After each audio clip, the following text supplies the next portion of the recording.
Barbados has taken down a statue of Admiral Nelson in its latest symbolic break with its colonial past, 2 months after announcing it would sever its links with the British monarchy and become a republic. The bronze statue of Nelson was unveiled in 1813, 8 years after his victory in the Battle of Trafalgar and 30 years before Nelson's column was completed in London, but it has long been seen as an unwelcome vestige of British rule, not least because of Nelson's defense of the slave trade on which the plantation economy was based. Months after the George Floyd protests sparked a reassessment of racism and history around the world, the statue has finally gone from Bridgetown's National Heroes Square after a ceremony on Monday night, and will go to a museum. At the ceremony, Barbadian Prime Minister Mia Mottley said the government accepted the statue was an important, historic relic, but she added, "It is not a relic to be placed in the National Heroes Square of a nation that has had to fight for too long to shape its destiny and to forge a positive future for its citizens." Barbados was claimed for England in 1625 and became independent after more than 3 centuries of colonial rule in 1966. Its present-day population of about 287,000 people are mainly the descendants of African slaves brought over by force to work the plantations. Moves are now underway for Barbados to ditch the Queen as its head of state and to become a republic before the 55th anniversary of its independence next year. "The time has come to fully leave our colonial past behind," said Barbados Governor-General Sandra Mason when the move was announced in September. Police warn anti-vax and anti-lockdown protesters to disperse or face arrest. Donald Trump, "We have started work on a big, beautiful wall." Coronavirus in numbers. UK death toll stands at 51,766. Dominic Cummings, why the Prime Minister's top advisor is quitting. Number 10 BBC Children in Need raised more than £37 million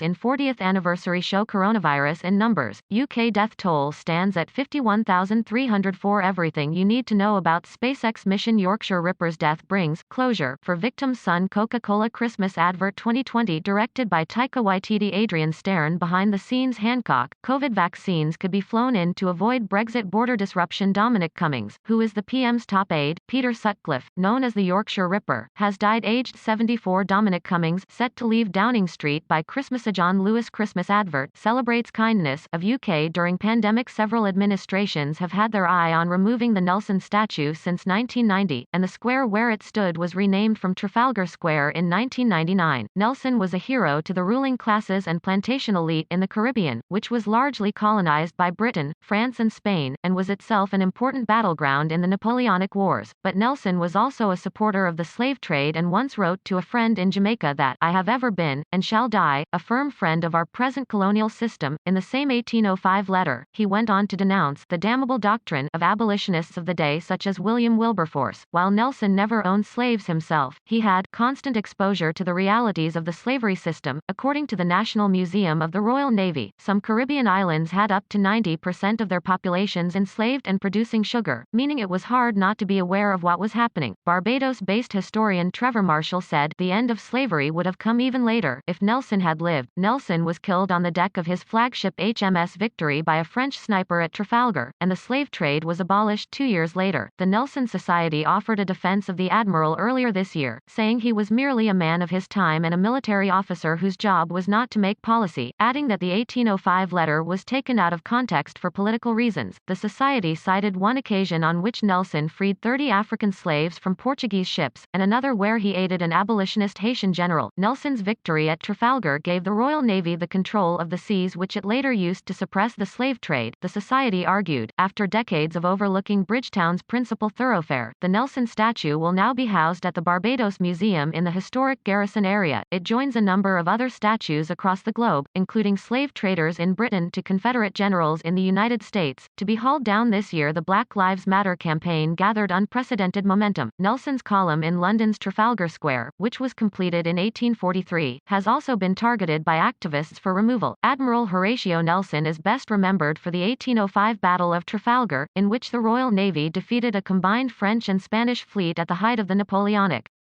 Wars. When Bonaparte was intent on invading Britain, Lord Nelson spent much of his career fighting the Spanish and French in the Caribbean, where the imperial powers struggled over fertile islands which were the lucrative producers of white gold, also known as sugar. He was known to have visited Barbados on June 4, 1805, where, according to Barbados.org, he was considered a hero by the locals for defending them from French invasion. The statue was erected 7 years after Nelson was shot dead by a French sniper at the Battle of Trafalgar. A plaque on the statue reads, "This statue statue in honor of the hero of the inhabitants of this island erected ADMDCCCXII. The bronze piece is the work of Sir Richard Westmacott, a renowned artist who sculpted another two likenesses of the Admiral, including the first in Britain at the Bull Ring in Birmingham and another at Exchange Flags in Liverpool. At the time the statue in Barbados was erected, the esteem with which Lord Nelson was held across the British Empire cannot be overstated. There are statues of him around the world, streets named after him and in memory of his famous victory at the Battle of Trafalgar. However,